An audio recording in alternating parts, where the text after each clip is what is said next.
முன்னாள் ஜனாதிபதி ரணில் விக்ரமசிங்கவை ஜூலை கலவரம், யாழ் நூலக எரிப்பு போன்ற சம்பவங்கள் இடம்பெற்ற காலப்பகுதியிலேயே கைது செய்திருக்க வேண்டும். தற்போது நடந்த விடயம் சிறிய பிரச்சினை தான் என்று நெடுஞ்சாலைகள் மற்றும் கப்பல் போக்குவரத்து துறை அமைச்சர் பிமல் ரத்நாயக்க தெரிவித்துள்ளார். வவுனியா மாவட்ட செயலகத்தில் இடம்பெற்ற கலந்துரையாடல் ஒன்றின் பின் ஊடகங்களுக்கு கருத்து தெரிவிக்கும் போதே அவர் இவ்வாறு குறிப்பிட்டுள்ளார். ரணில் விக்ரமசிங்கவின் கைது நடவடிக்கையானது ஒரு அரசாங்க பழிவாங்கல் அல்ல. நாட்டு மக்கள் எமக்கு வழங்கிய ஆணைக்கு அமைய நாங்கள் மக்களுக்கு வழங்கிய வாக்குறுதிகளை நிறைவேற்ற வேண்டுமென்ற அடிப்படையிலேயே இது இடம்பெற்றது. இதுவரை காலமும் இந்த நாட்டில் சாதாரண மக்களுக்கு மட்டுமே சட்டம் நடைமுறைப்படுத்தப்பட்டு வந்தது.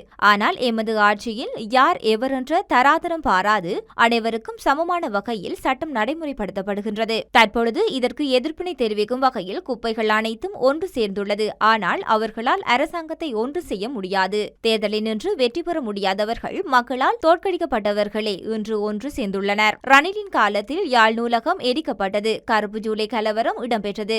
அந்த கலவரத்தால் பாதிக்கப்பட்ட தமிழ் மக்கள் வவுனியா செட்டிக்குளம் பகுதிகளுக்கு இடம்பெயர்ந்திருந்தார்கள். அத்துடன் பட்லந்தை அறிக்கை தொடர்பாக அனைவருக்கும் தெரியும். எனவே அந்த காலப்பகுதியில் தான் இவரை கைது செய்திருக்க வேண்டும். இது சின்ன விடயம்தான். ஆனால் எதிர்காலத்தில் மத்திய வங்கியில் இடம்பெற்ற பிணை முறி ஊழல் தொடர்பாக மீண்டும் விசாரணைகள் முன்னெடுக்கப்படும். அத்துடன் ஊழல்வாதிகள் அரசு பணத்தை மோசடி செய்தவர்கள் மீது தொடர்ச்சியாக சட்டம் பாயும். காவல்துறையினர் சுதந்திரமான வகையில் தங்களது கடமைகளை செய்வதற்கான சூழல் தற்பொழுது ஏற்படுத்தப்பட்டுள்ளது. நாங்கள் அரசு என்ற வகையில் காவல்துறையினருக்கு எந்தவிதமான அழுத்தத்தையும் வழங்கவில்லை என நெடுஞ்சாலைகள் மற்றும் கப்பல் போக்குவரத்து துறை அமைச்சர் பிமல் ரத்நாயக்க தெரிவித்துள்ளார்.